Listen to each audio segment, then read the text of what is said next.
성전에 올라가는 노래, 성전에 올라가는 노래라는 제목으로 하나님의 말씀을 증거하도록 하겠습니다. 오늘 이제 시편 120편부터요 134편까지는 이 15개가 성전에 올라가는 노래라는 표제어로 되어 있습니다. 그래서 이 예배자들이요 예루살렘 성전에 올라갈 때마다 부르던 노래라고 추측을 합니다. 그러니까 오늘날로 하면요 지금 교회 오시면서 걸어오시면서 흥얼흥얼 부르셨던 찬양, 혹은 차 안에서 이제 차 타고 운전하시면서 교회 오시면서 부르셨던 찬양, 그런 찬양이라고 할 수 있는 겁니다. 그러니까 기대감이 있겠죠. 설렘도 있고 하나님이 어떤 은혜와 어떤 응답을 허락해 주실까, 그런 기대와 설렘을 가지고 불렀던 찬양의 시, 찬양의 기도다라고 할 수 있겠습니다. 우리 성도님들 각 가정마다 오늘 말씀을 저도 준비하고 읽으면서 그런 생각이 들었습니다. 교회 오시면서 우리 가정은 이 찬양 부른다, 이런 찬양이 하나씩 있었으면 좋겠다는 생각이 들었습니다.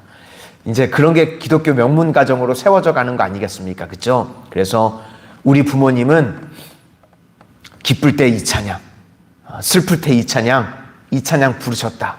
우리 자녀들, 손주들이 계속해서 기억했으면 좋겠고, 또 우리 자녀들도요, 우리 자녀는 이 찬양을 가장 좋아하는 찬양이구나. 이렇게 가정마다 힘들 때, 또 하나님 찬양할 때 부르는 이 찬송가가 하나씩 있었으면 좋겠다라는 생각을 해봤습니다. 오늘 본문은요, 이제 거짓말로 공격하는 자로부터 구원해 주십시오. 지금 예배드리러 하나님 앞에 가면서 이 거짓 증거하는 고통으로부터 나를 건져 주십시오 라고 하나님 앞에 기도하는 내용입니다. 마귀의 특징은요 2가지입니다. 마귀는요 살인자고 거짓말쟁이입니다. 그래서 어떻게 해서든지요 사람을 죽이는 쪽으로 몰아갑니다. 마귀는요 똑같은 일을 해도 사람을 세우거나 살리는 쪽이 아니라 죽이는 쪽으로 몰아가는 게 마귀가 하는 일이고요. 그리고 마귀가 하는 일은 거짓말쟁이입니다. 거짓말을 합니다. 그래서 요한복음 8장 44절에요 마귀에 대해서 나옵니다.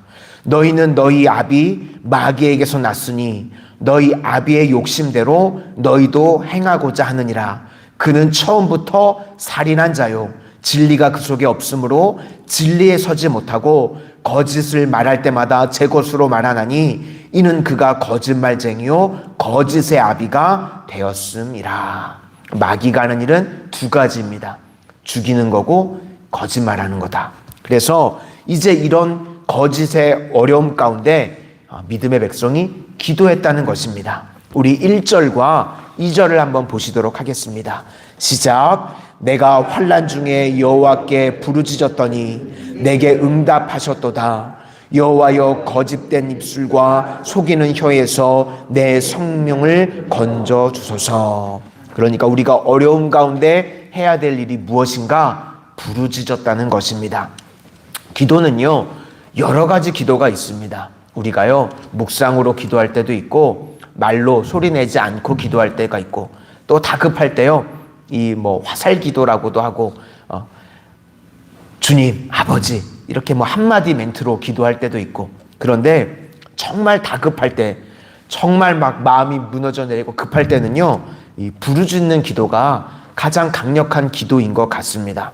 그래서 이 부르짖었다, 이건 원초적인 거죠. 그러니까 정말 위험하면, 우리도 다급하면 사람 살려 이렇게 나오는 것처럼 다급하게 되면 하나님 앞에 부르짖는 기도가 나온다는 겁니다. 물에 빠졌는데 점잖게 얘기할 수 없죠. 제가 왜 여기 왔고 제가 왜 빠지게 됐는지 그런 거 설명할 시간 없잖아요. 그죠? 사람 살려 이거 나오는 것처럼 다급하게 되면 부르짖게 된다는 겁니다. 그래서 아버지 도와주세요, 이런 부르짖음이 있을 때 구원해 주신다는 것입니다.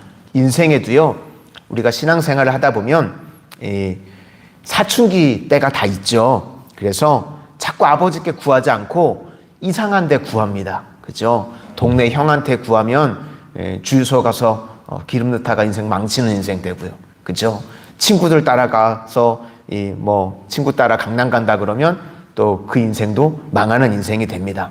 영적으로도요, 철이 들게 되면요, 아버지 찾게 되는 겁니다. 우리가 이 영적일 때도 다 사춘기 때와 같은 때가 있다고 그럽니다. 그래서 아버지께 안 가고요, 자꾸 세상 친구들 따라가고요, 미용실 아줌마들 따라가고요. 그렇죠? 그렇게 따라가면 안 된다고 그러는 겁니다. 그래서 답은 언제나 우리가 아버지께 부르짖는 겁니다. 그러면 이제 세상의 문제들이요, 내 싸움이 아니라 하나님의 싸움이 되는 겁니다. 하나님의 자녀가 아버지를 찾으니까, 하나님을 부르니까 그때부터는 이제 하나님의 싸움이 되는 것입니다. 그럼 이제 아버지께서 심판하시겠죠. 누가 내 자녀를 건드려? 누가 내 새끼 건드려? 이렇게 하나님께서 나오시겠죠.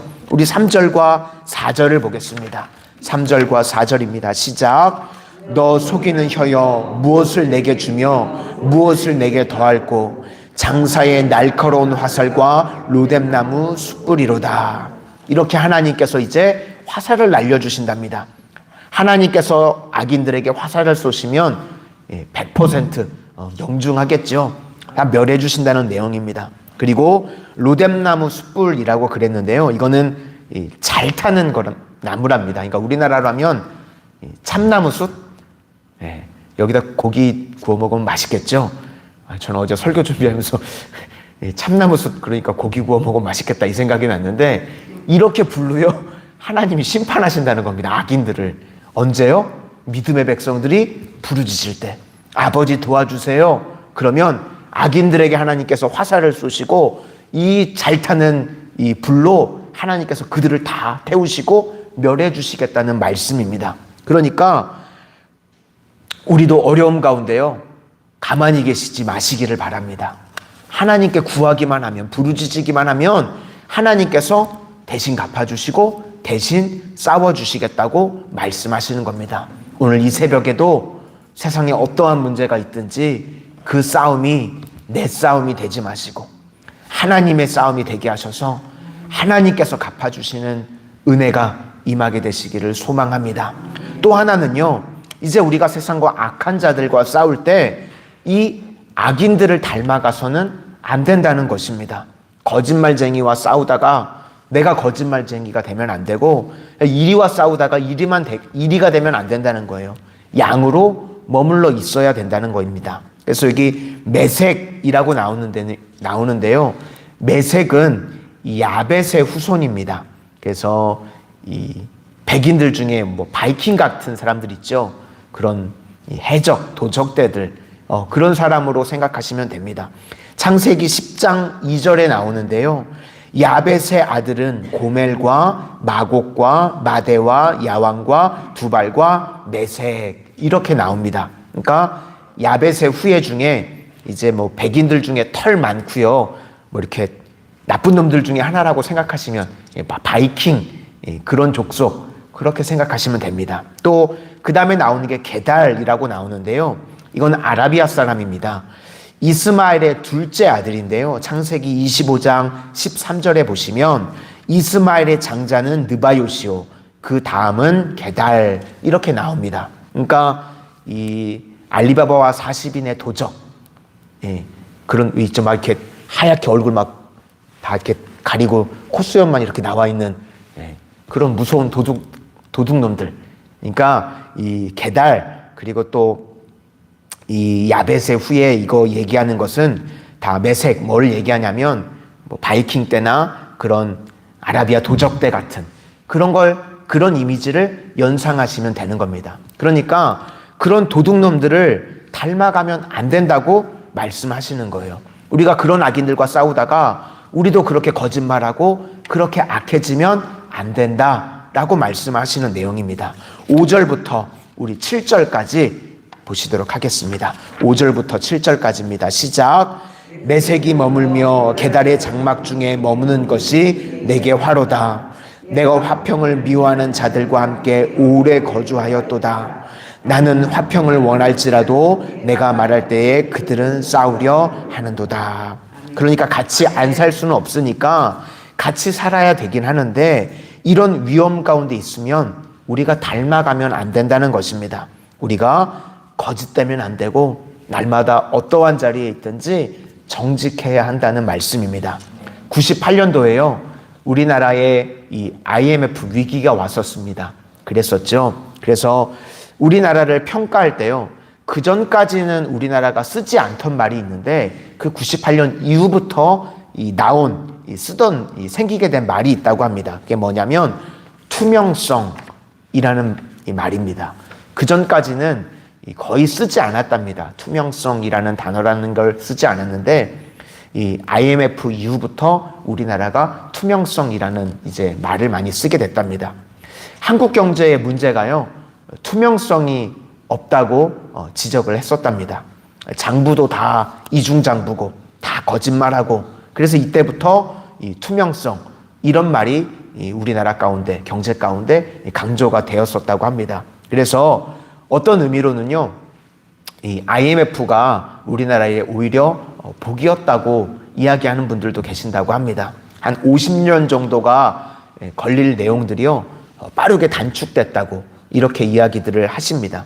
일본은 그때 깨지지 않아가지고요, 지금 어려움을 겪고 있다고 한 글에 보니까 그런 이야기들을 합니다. 그래서 우리나라가 그때 이후로요, 정말 많이 깨지고 힘들었죠. 그래서 거짓에서부터 이 거짓이 얼마나 무서운지 깨닫게 되고 또 많이 이제 정직해지는 일들이 벌어지게 되었다고 합니다. 그래서요, 뭐 이렇게 짤막짤막한 인터넷에 유튜브 같은 내용들을 보면요, 외국 사람들이 놀래는 장면들이 이렇게 좀 많이 나옵니다. 이 카페 같은데요, 우리나라 사람들이 이제 뭐 노트북 같은 거 두고 자기 뭐 백이라든지 짐 같은 거 두고 가도요, 안 없어진대요. 외국에는 그런 거 뭐 두고 가면 바로 사라지는 것 같은데 우리나라는 안 없어진대요. 그런 걸 보면서요, 외국 사람들이 다 깜짝깜짝 놀란답니다. 야, 근데 사실 우리나라가 안 없어지는 이유 중에 하나가 워낙 CCTV가 많아서요. 그죠? 그런 걸 굳이 외국 사람한테 말할 필요는 없고요. 그런데 정말 우리나라가요, 많이 정직해졌습니다. 그죠? 예전에 비해서요, 거짓말하고 속이고 훔쳐가고 이런 게 많이 다 사라지고 정말 우리 민족이요, 많이 정직해지게 되었습니다. 그래서 우리는요, 날마다 거짓과 싸우는 겁니다. 그죠? 거짓과 싸워서 우리가 거짓으로 싸우는 게 아니라 하나님께서 날마다 우리가 진실하고 정직한 자로 서 있기를 원하시는 줄로 믿습니다. 그래서 어떤 어려움이 있든지요, 우리는 정직한 자가 돼야 됩니다.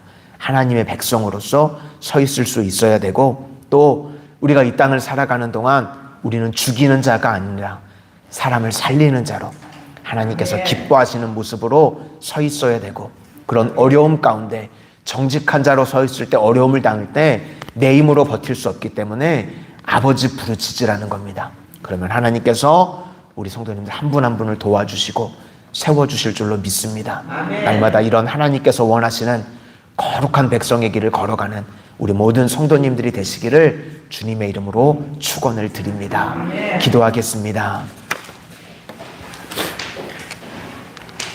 사랑의 주님, 이 땅을 살아가는 동안 세상의 거짓이 우리를 공격하고 힘들게 할 때에, 세상과 싸울 때에 우리도 거짓의 영에 사로잡히지 않도록 주님 붙들어 주시옵소서. 우리는 세상 가운데 죽이는 자가 아니라 살리는 자가 되게 하여 주시고, 거짓말하는 자가 아니라 정직한 자로서 하나님께서 기뻐하시는 하나님의 거룩한 자녀로 살아가게 하여 주시옵소서. 그러나 이 험악한 세상을 살아갈 때에 우리의 힘으로, 우리의 능으로는 살아갈 수가 없습니다. 그래서 오늘 시편 기자와 같이 하나님 아버지께 부르짖을 때에 하나님, 저희들 인생 가운데 어떠한 문제가 있든지 도우시고 해결하여 주셔서 날마다 주님 의지함으로 살아가는 하나님의 거룩한 백성들 다 되게 하여 주시옵소서.